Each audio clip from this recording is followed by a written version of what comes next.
Oui, c'est bien le bilan pour l'année 2023. J'ai souhaité sortir cette vidéo parce que pour moi, c'est important. Ça permet de nourrir mon journal et ça me permet aussi de connaître mon état d'esprit il y a 2 ans. Parce que là, c'est la Déborah de 2025. C'est très intéressant de voir tout ça, de me replancher dedans. Ça a réveillé certaines choses en moi dont je vous parlerai dans d'autres vidéos. Mais surtout, ça a déclenché un grand étonnement. Donc malgré tout ce que je vais dire dans la vidéo, disons que ça y est, j'ai compris que j'ai tiré les leçons sur mes erreurs passées. Il y a beaucoup de choses que je n'ai pas compris finalement. Et j'ai fait tout ce qu'il fallait pas faire, ce qui explique l'année 2024 qui a suivi.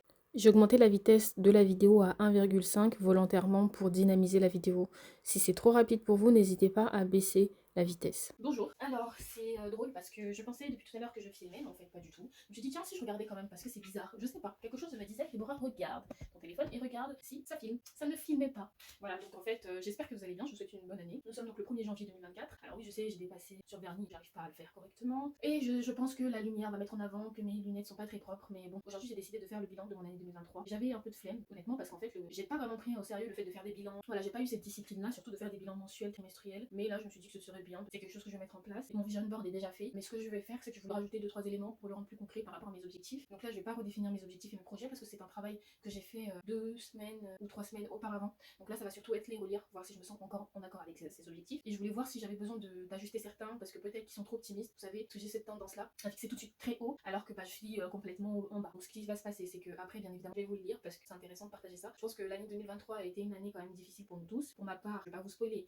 mais pour ma part, ça a été une année où j'ai pris conscience de beaucoup de choses, où j'ai fait des craquages mentaux, dans le sens où presque des burn-out. Burn-out, je sais pas si on peut qualifier ça parce que je suis pas allée chez le médecin, tout ça, mais en tout cas, vraiment, j'ai lâché prise parce que je n'en pouvais plus. Enfin voilà, c'était. Et encore, je sais que par rapport à ce que d'autres ont vécu, c'est pas non plus insurmontable. Mais 2023 m'a quand même aussi appris beaucoup de choses et ça peut être intéressant d'en parler. Je vais faire mon bilan. En fait, ce que je suis en train de faire, c'est que bon, bah, du coup, je faisais à peu près un bilan chaque semaine. Donc, je l'ai pas tout le temps fait, voilà, j'ai pas été très régulière dessus, mais ça m'aide parce qu'on fait des choses dans l'année qu'on oublie. Et par exemple, le fait de me relire, de lire certaines choses, ça me permet aussi de prendre des leçons pour cette année 2024. Ça va être un peu long, je vous l'accorde. Il y a des mois où ça va vite, par exemple, le mois de février, j'ai fait du 1 au 5 février, du 27 au 28. Donc, ça va plus vite que ce que je pensais, lol, parce que bah, flemme, c'est un travail de fond, c'est-à-dire que je fais toutes les semaines, ensuite je synthétise pour le mois, et ensuite ça me permet de prendre des décisions très. En fait, ce qui est drôle, c'est que, enfin, drôle, oui et non, c'est que en janvier, j'étais un petit peu motivée, j'ai fait mon bilan 3 semaines, et puis bim, je suis tombée malade, j'ai eu un torticolis en prime, donc j'étais malade, j'avais un petit colis, donc j'ai tout stoppé, donc je pouvais pas travailler déjà, travail manuel, actuel, bon, même si j'ai mes activités à côté, mais elles me rémunèrent pas. Et donc, du coup, ça m'a complètement, dès le départ, cassé, quoi. Et par exemple, là, c'est le bilan de la semaine du 22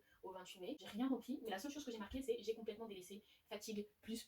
C'est vraiment au mois de juin où vraiment je me sentais pas bien, j'ai dû déconnecter complètement parce qu'en fait, ça a été très dur pour moi mentalement, parce que je me suis rendu compte que je m'étais fixé des objectifs qui étaient inatteignables au stade actuel de ma vie, et que bah, c'était très frustrant, j'étais tellement stressée. C'est marrant en fait de se revoir. Bon, maintenant avec la Miracle Morning, je tiens un journal, donc c'est intéressant parce que bon, il dit qu'il faut les relire. Franchement, je flemme un peu, mais je sais que par exemple pour l'année prochaine, j'aurai de quoi relire. Alors je sais que courant novembre, c'est à partir de ce moment-là où bah, ça coïncide où j'ai commencé la Miracle Morning. À partir de ce moment-là, effectivement, j'ai commencé à prendre les choses au sérieux. Ce que je disais dans les vidéos, c'est que, enfin dans la vidéo précédente, c'est que justement, je ne vous ai pas oublié les gars. Pas du tout. Il faut que j'apprenne à redevenir régulière sur YouTube. C'est pas l'envie qui manque. Mais en fait, sachez que YouTube en soi, c'est un passe-temps. C'est quelque chose qui me fait plaisir. Ça n'a pas d'impact en tant que tel. Le fait de faire des vidéos YouTube, ça n'a pas d'impact sur moi. Ça me rémunère que des cacahuètes. Donc c'est clairement pas avec ça que je vais vivre. L'année dernière, j'ai avoisiné les 50 € par vidéo brut. Maintenant, j'ai complètement chuté parce que forcément, j'étais moins régulière. Retourner autour de 15 euros, on va dire les 6 premiers mois. Et vers les 6 derniers mois de l'année 2023, je descendu à 8 euros. Donc c'est pas une question d'argent, c'est pas du tout ça, c'est un passe-temps. Mais bah en fait, j'ai mon temps, je le consacre à d'autres choses. Et c'est pas pour autant que je vais pas. J'aimerais bien reprendre un rythme parce que moi, ça me permet en fait de m'évader d'une certaine façon. Et c'est juste le montage vidéo que j'aime pas. Avant, j'aimais bien ça. Maintenant,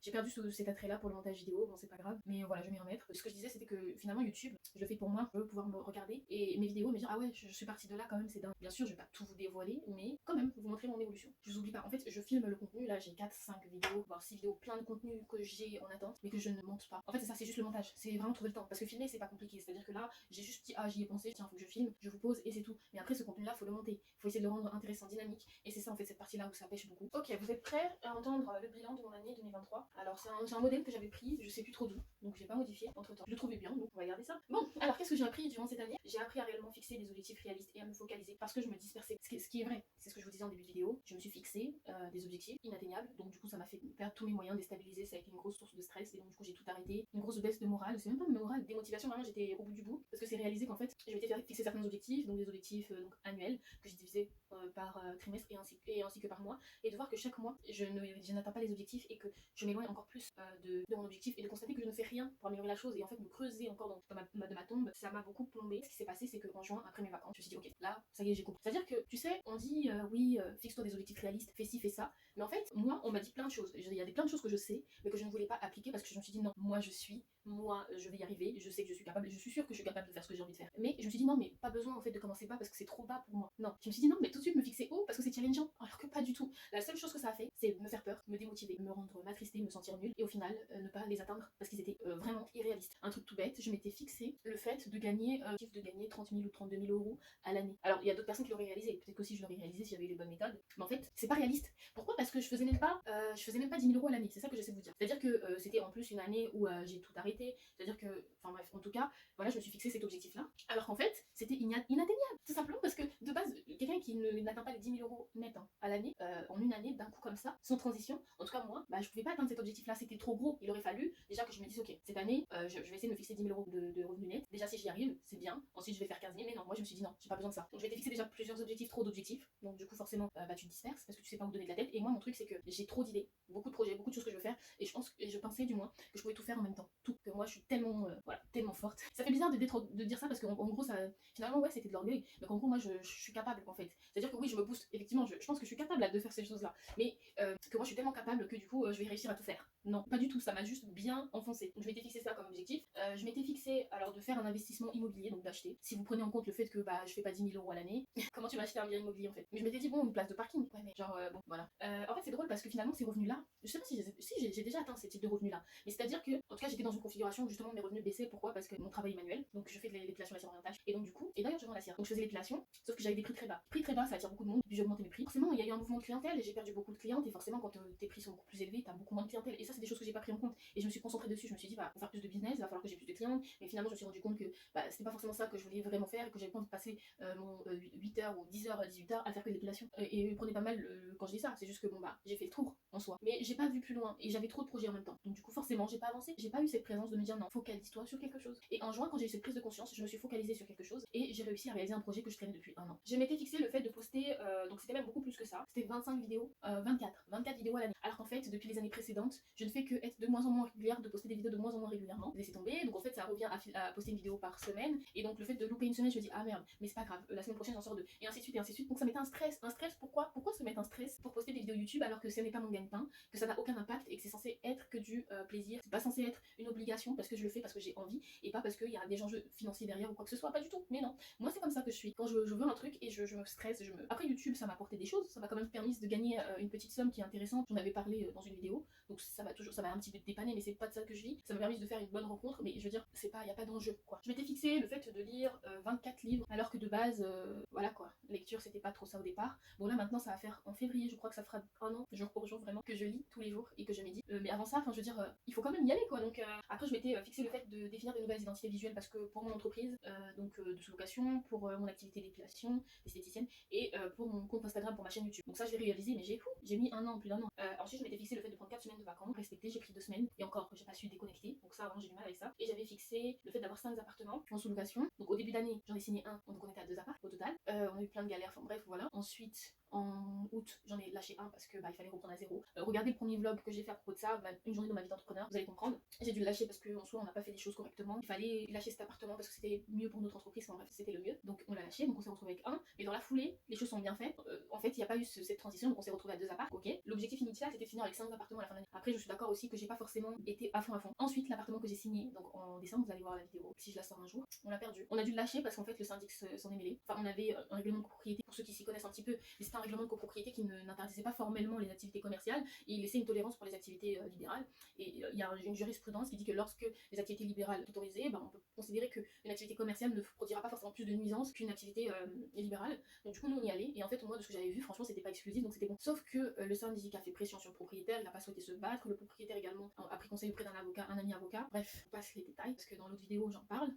On l'a perdu. Donc, finalement, on se retrouve avec un seul appart. J'ai commencé l'année 2023 avec un appart, je termine l'année 2023 avec un appartement. appartement. Je peux vous dire que pour l'entreprise, ça a été une grosse claque, sans parler des opportunités qu'on n'a pas pu saisir. Ça a été très difficile de ne pas réaliser cet objectif. Et enfin, atteindre donc 10 000 euros net. En fait, pourquoi je dis du net? Parce qu'en fait, quand je comptais mes revenus, je comptais le brut. Bon, il y avait une confusion. Donc voilà, le net, et pareil, ça je l'ai pas atteint. J'ai atteint, on va arrondir à 8 000 euros. Bien en dessous, nous sommes d'accord. Donc voilà, ça c'était une grosse galère. Ensuite, donc 2023 m'a permis de savoir vraiment ce qui compte à mes yeux, et ça m'a permis de prendre des décisions qui sont difficiles, des choses que je ne voulais pas arrêter parce qu'en fait j'avais investi trop de temps, des choses que je me forçais à faire que je n'avais pas envie de faire, mais sous prétexte que je m'étais investi dessus, que ça faisait très longtemps que je bossais dessus, et ou alors que je venais tout juste de commencer, bah il fallait que j'aille au bout du projet. Sauf que j'étais pas alignée forcément avec ça, et j'étais pas suffisamment motivée. Donc en fait, ça n'a servi à rien. Donc c'était difficile à apprendre, mais j'ai réussi à les prendre, et vraiment j'arrive à prendre du recul maintenant. Et donc ça c'est une bonne chose. Donc j'ai fait pas mal d'erreurs, et donc j'ai aussi appris. Donc pour revenir donc au fait qu'on a perdu l'appartement, la leçon c'est que en gros, quand c'est pas clair, quand il faut jouer sur du flux juridique ou sur des jurisprudences, bon on y va pas. C'est soit c'est oui, soit c'est non, mais du coup on passe à autre chose. Ça nous fait louper plusieurs appartements, mais c'est la meilleure des solutions pour éviter ça. Ou alors on peut exploiter le flux juridique quand le propriétaire est vraiment à fond avec nous et qui nous soutiendra. Parce que ce qui s'est passé avec le propriétaire, c'est qu'il ne voulait pas se positionner devant le syndic, il voulait pas qu'on nous pourrisse la vie. Donc ça se comprend et je respecte. Ça a été dur sur le coup, mais j'ai appris à respecter ça. Et aussi le fait qu'on avait signé un bien qui n'était pas meublé. Donc du coup ça a été des grosses dépenses. Donc là on a perdu clairement 4 000 euros, voire un peu plus. Investissement avec les meubles, tout ça qu'on n'a pas récupéré. Aussi, grâce à ça, donc ça m'a permis de me rapprocher de la personne que je souhaite être, donc ça c'est cool. Donc 2023 m'a aidé aussi à me préparer pour cette année 2024, parce que en 2023, c'est là où j'ai repris la lecture, que j'ai repris la méditation. Je vous ai dit qu'en février, ça fera un an que je médite. J'ai commencé la Miracle Morning, chose qui a complètement changé mon état d'esprit et ma vie. Pas à fond encore parce que voilà, c'est que le début, mais ça a initié tellement de bonnes choses, de changements dans ma vie que oui, je ne peux que m'améliorer et évoluer, parce que en fait 2023, tout ce que j'ai vécu, bah, ça m'a permis de me préparer pour 2024 et de faire de belles choses. J'ai également appris que la colère ça ne servait à rien et qu'il fallait que j'arrête de me laisser guider par ça, parce que effectivement bon après j'ai beaucoup travaillé dessus, mais j'avais tendance à être énervée. Quand je suis énervée je garde ça très longtemps et j'arrive pas à passer à autre chose, et du coup si je suis énervée le matin, et bah je serai toujours énervée le soir, et en fait ça m'aura pourri ma journée. Maintenant j'ai appris à lâcher prise et ok à être énervée d'accord, mais de me dire non, en fait tu peux pas laisser ta journée être guidée par ça, parce que ta journée peut être encore meilleure. J'ai pas d'exemple précis à vous donner parce que maintenant c'est vrai que j'ai appris à ne plus trop être dans un état de colère, mais ça peut m'arriver d'être énervée, mais ça va très vite passer maintenant. Je me dis bah ça sert à rien. Également j'ai appris que il fallait que je développe mes activités, car mon activité actuelle, donc les créations, me rend vulnérable dans le sens où j'ai été malade. Donc je suis tombée malade en début d'année, donc j'avais un torticolis et j'étais malade, donc j'étais vraiment pas en état. Également l'année d'avant j'avais eu le Covid, et donc du coup quand je m'arrête, bah tout s'arrête, parce que étant entrepreneur, j'ai pas l'assurance maladie qui va me payer, ou je sais pas. En fait c'est à dire que si j'ai pas prévu le coup, et j'avais pas prévu le coup, enfin j'avais un peu d'épargne, donc ça m'a permis de tenir le coup, mais si j'avais pas prévu le coup, en fait j'ai rien en fait. Donc c'est ça c'est dangereux. Il me faut des activités où même quand je suis malade ça peut tourner en fait, ou quand parce que là demain je me casse les deux mains, je ne peux plus travailler, vous comprenez? Je ne peux plus travailler si je me casse les mains. Si je me casse un bras, cette main droite que j'ai pris avec la main droite, si je me casse la main droite, j'ai plus de revenus et je me retrouve dans la merde. Et c'est pour ça que mon business de sous-location c'est très bien. Même en ayant un bras cassé, j'aurai toujours l'autre main pour appeler. Je peux toujours faire des choses, je peux déléguer. J'ai appris aussi que je ne pouvais pas tout contrôler, et j'ai appris à lâcher du lest, donc ça rejoint un peu la colère, mais c'est vrai que moi j'avais tendance, et j'ai tendance encore à être une maniaque du contrôle, tout voir de A à Z, vraiment tenir un plan avec tous les détails, et vraiment quand ça se passe pas comme je veux, je pète les plombs. Je n'en dirais pas comme ça, mais si. Bah j'ai appris à souffler. Oui, il faut un certain contrôle, mais moi, c'était devenu abusé. J'ai tendance, moi, quand je veux contrôler un truc et quand ça va pas comme je veux, je me focalise dessus, j'essaye encore plus de le contrôler, et ça me frustre parce que j'arrive pas à le contrôler. Et bref, j'ai appris à connaître un peu plus ma valeur en tant que personne, en tant que femme, donc moi, Déborah, à me respecter plus. Donc ça va avec les gens qui me traitaient ou me traitaient pas bien, ou c'est des petites choses qui sont subtiles. Ça, c'est des choses que je n'accepte plus, que je ne veux plus accepter. Donc j'ai appris vraiment à connaître un peu plus ma valeur. Je suis encore en cours d'apprentissage, mais j'ai appris aussi donc à me respecter et surtout à m'aimer. Je dis pas que j'aimais pas mon corps avant, mais disons que là, je m'aime. C'est des choses que à l'époque, j'avais complètement arrêté tout ce qui est vernis et tout. J'étais très coquette, mais j'ai arrêté. Et j'ai un peu plus envie de prendre soin de moi, de me mettre en valeur. Et c'est des choses que je ne faisais pas forcément avant, mais que j'ai commencé à faire aussi. Et ça, ce qui est drôle, c'est que ça s'est déclenché grâce à la Miracle Morning. La vidéo devrait sortir. Je sais pas si cette vidéo va sortir avant ou après, en tout cas, elle sortira. Et côté business encore, une dernière leçon, c'est que c'est pas parce que le propriétaire est d'accord pour signer un appart, qu'il est d'accord pour te confier les clés, que tu dois accepter tout et n'importe quoi. Moi, je voulais foncer tête baissée, signer des apps de biens, alors qu'en fait, non.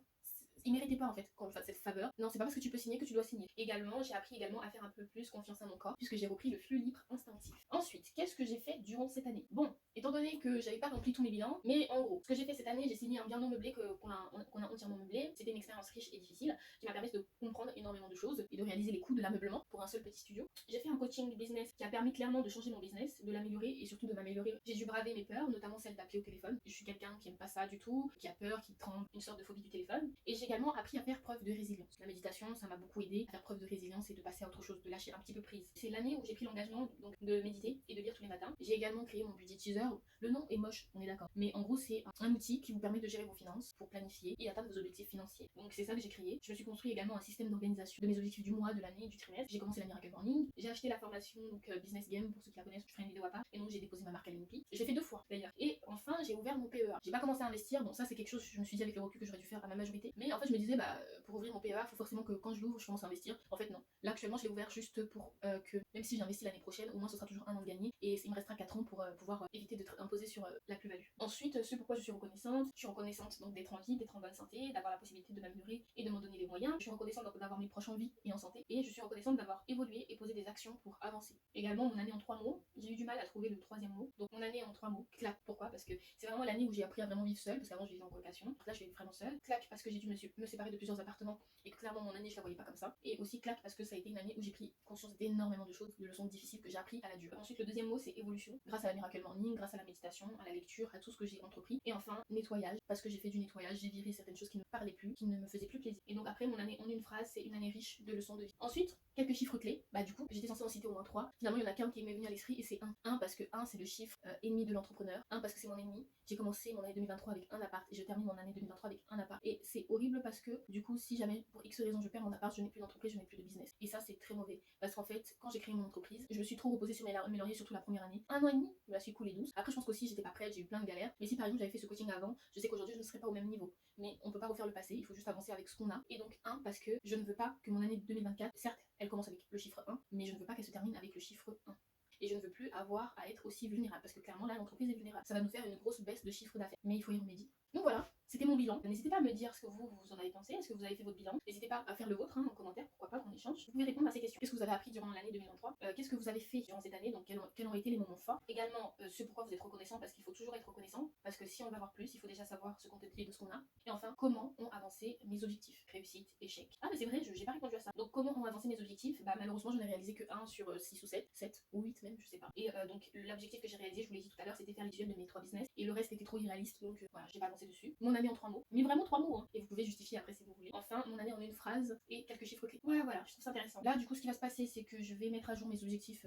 Voilà, je vais supprimer les anciens. Je vais mettre à jour mon vision board et prévoir d'autres projets que je n'avais pas pris en compte. Je sais pas si je l'ai dit du coup, mais mon vision board est déjà fait. Là, j'ai juste envie de compléter. Après, pour le reste, donc vraiment, ça c'est pour le côté planification. Ensuite, je vais planifier donc en rapport avec mes objectifs et mes projets ma semaine du coup de la première semaine de 2024. Je sais pas si vous êtes comme ça aussi, mais moi je parle beaucoup à haute voix. Alors, je sais que dit comme ça, c'est très bizarre parce que même ma mère trouve ça bizarre. Et de filmer, ça me donne une excuse pour parler toute seule. Ouais, je parle à haute voix. Moi, j'aime bien parler à haute voix. Ça me permet de réfléchir avec moi-même. Dites-moi si je suis bizarre et si je suis la seule à faire ça. Ma mère trouve ça bizarre. Mais il me semble que j'avais vu quelque part que c'était simple de parler à haute voix. Mais je sais pas, j'entends pas des voix. C'est juste que je pense ce que je dis à haute voix. Du coup, ça me permet de réfléchir en même temps. Je sais pas. Et oui, je me fais rire aussi. Écoutez, je voulais vous montrer un truc que j'ai fait. Parce que finalement, je voulais pas gaspiller du papier. Mais ça date. Hein. Franchement, j'étais même pas majeure à cette époque. Aujourd'hui, j'en ai 22. En fait, moi, j'ai beaucoup de papier. Beaucoup parce que je fais beaucoup de paperasse. Je reçois pas mal de courriers, comme tout le monde, je pense. J'utilise des feuilles, j'imprime. Et j'utilise une face, mais pas l'autre. Donc, ce que je m'étais dit, ça me saoulait de jeter toutes ces feuilles-là. Parce que je trouvais que c'était du gâchis. Et qu'elles étaient pas exploitées à fond. Hein. Et donc, du coup, ce que j'ai fait, c'est qu'en fait, voilà, c'est normal. C'est normal. Mais en gros, je m'étais fait un gros bloc-notes comme ça où je notais tout ce que j'avais à faire et tout. Là, par exemple, ce bloc-notes, ça c'est trop long. C'est trop long, on est d'accord. Donc, ce que je ferais, c'est que je le couperais en deux. Comme ça, là, ce sera parfait. Et je le regrafferai. Donc, ça fera une petite to-do list physique que j'aime bien de temps en temps. Mais en fait, oui, ce que je fais, du coup, par exemple, là, j'ai imprimé une feuille. Par contre, derrière, il n'y a rien. Au lieu de jeter cette feuille, alors soit je la jette parce que dedans je mets des trucs et là, donc, du coup, elle sera utilisée. Mais ça, par exemple, je peux pas la jeter. Donc, ce que je fais, je la découpe en 2 ou en 3 et j'en fais des petits. Ah, vous pouvez me dire si je suis bizarre. Hein. On est d'accord que c'est du temps investi que je pourrais investir ailleurs. Et du coup, je me fais des petits blocs-notes comme ça. Et je note. Et vous voyez, en fait, je note partout. Hein, vraiment. Et je trouve ça trop bien. Voilà, trop pratique. Et là, au moins, je peux jeter les feuilles sans culpabiliser. J'en suis fait une taille comme ça. Finalement, j'utilise beaucoup plus celui-là. Je m'étais fait une taille comme ça aussi. J'en ai plein. Hein. J'en ai fait vraiment. Je me suis fait une comme ça, format comme ça. Et je me suis fait aussi un format A4.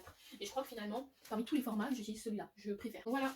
Petite astuce, si jamais vous culpabilisez de jeter vos feuilles. Vous voyez, par exemple, là, je l'ai fait trop long. Vraiment, donc ouais, je le redécouperai. Et c'est drôle parce que vraiment, c'était à l'époque. J'avais acheté, vous savez, quand on est au collège, là, on peut acheter de la peinture, plein de choses inutiles. Enfin, qu'on utilise juste pour les cours, après on n'utilise plus. Donc moi, j'en ai plein. J'avais fait des stocks, j'avais profité des promos à l'époque. Et en fait, je me suis dit, tiens, autant l'utiliser. Donc je m'étais fait. J'ai l'impression de m'afficher. Hein. Je m'étais fait du coup une sorte de décoration, to-do list, avec un peu de déco. Je crois qu'il y avait mis des doigts et tout. Je m'étais fait une petite activité comme ça, artistique. Ça me donne envie de recommencer d'ailleurs. Et d'ailleurs, ça me donne une idée. Je vais me faire un mini bloc-notes comme ça, mais avec les pages utilisées derrière. Et oui, derrière, j'avais fait ça. By Deborah MDS, mes initiales. Parce que oui, le S c'est pour Ségolène. On voit vraiment que j'étais jeune à l'époque. Mais franchement, je devrais refaire des petits projets comme ça. Mais je vous avoue honnêtement que ça, c'est vraiment pour pas gâcher le papier. Et puis après, en général, quand c'est important, je retranscris du coup électroniquement. parce que j'aime bien ne pas avoir de feuilles volantes, trop de papier et garder une traçabilité, chose qu'on n'a pas forcément. Ça fait déjà 1h30 qu'on est ensemble les gars. Mais ouais, ça prend du temps hein, de faire un bilan, de revoir ses objectifs, ses projets. Enfin, heureusement j'ai fait plus gros du travail, mais je peux vous dire que planifier tous mes objectifs de sorte à ce qu'ils soient smart, réalistes et cohérents avec ce que je souhaite, et ensuite planifier les objectifs, les projets et tout, c'est un travail monstrueux. Donc là, je suis juste en train de revoir certaines choses quoi. Et même ça prend déjà du temps. C'est vraiment une activité qu'il faut prendre au sérieux. Cette année, je dois être au taquet. Je vais être au taquet de toute façon, j'ai pas le choix. Cette année, je me suis fixé donc 5 objectifs. Déjà, j'ai beaucoup réduit. Hein. On dit que maximum c'est 3. Dans l'idéal, il faut essayer de pas dépasser 3. L'année dernière, je me suis fixé 8 ou 7. Je pense que là, ça devrait aller. Je me suis fixé donc l'objectif de lire 16 livres cette année. Donc de signer 6 biens en sous-location. Donc actuellement, on en a un. Et j'aimerais qu'à la fin de l'année 2024, on en ait 6 ou plus, évidemment. Parce qu'après, j'ai un objectif beaucoup plus grand de terminer 12 formations. Parce que moi, j'achète pas mal de formations, mais finalement, on ne regarde pas. Et donc, j'aimerais bien, au cours de cette année, prendre 4 rendez-vous bien. Ça peut être prendre rendez-vous pour me faire masser. J'avais fait ça l'année dernière. J'avais été fixé 4 rendez-vous. J'ai réussi à faire 2. Ensuite, j'en ai fait un pour me faire masser. Ça m'a fait énormément de bien. Après, j'ai pas pu aller au-delà parce que financièrement, c'était pas évident. Mais cette année, je pense que ça peut le faire. Et puis pour cette année, enfin, je me suis fixé l'objectif de gagner 11 500 € net. Donc effectivement, on passe de 30 000 € à l'année ou 32 000, je sais plus combien j'avais fixé, à 11 500. L'objectif, c'est clairement de dépasser. Mais l'année dernière, j'ai pas réussi à faire 10 000 € net. Et là, j'ai augmenté volontairement un petit peu parce que l'année dernière, du coup, j'ai fait 8 000 €. Pas abusé non plus, on est d'accord. Donc voilà, ce sont mes 5 objectifs de l'année 2024. Voilà. Et donc, ce que j'ai fait, c'était que je voulais imprimer 5 baux de sous-location. Donc j'avais fait une capture d'écran de la première page et de la dernière page signée. Et finalement, je me suis dit, bah ça sert à rien d'imprimer parce que de toute façon, j'ai juste un truc à faire. Et finalement, ce que j'ai décidé de me faire, c'est un petit dessin. Voilà. Donc que je vais accrocher sur mon vision board. Donc il y a 5 baux de sous-location, donc avec ma signature. Donc au total, je veux 6 apparts. Donc voilà, mon vision board. Normalement, j'étais censée regarder, voir s'il y a des choses qui me correspondent toujours. Bah franchement, pour l'instant, j'ai pas envie de le changer. Et bah ça, du coup, comme vous pouvez le voir, ça manque un peu de place. Ah voilà, ce dont je vous parlais, c'était justement de ça. Donc je m'étais écrit 5 appartements hein, ici. Mais c'est juste écrit, donc forcément, c'est pas... Je sais pas, je préfère un truc plus visuel. Donc voilà, j'espère que vous allez pas me porter l'œil. Je rigole. Pas. Mais en tout cas, dans tous les cas, ça ne peut pas me porter l'œil. Donc voilà, j'espère que cette vidéo vous aura plu. J'espère que vous aussi, vous avez fait cet exercice que je vous invite fortement à faire. Et puis nous, on se retrouve dans une prochaine vidéo. Je sais pas quand cette vidéo sortira. Elle va peut-être sortir en mars. Mais je vais faire un effort quand même, histoire que ce soit cohérent. Parce que comme c'est une vidéo, bah, c'est plus approprié de le faire pour le mois de janvier, quoi. Salut!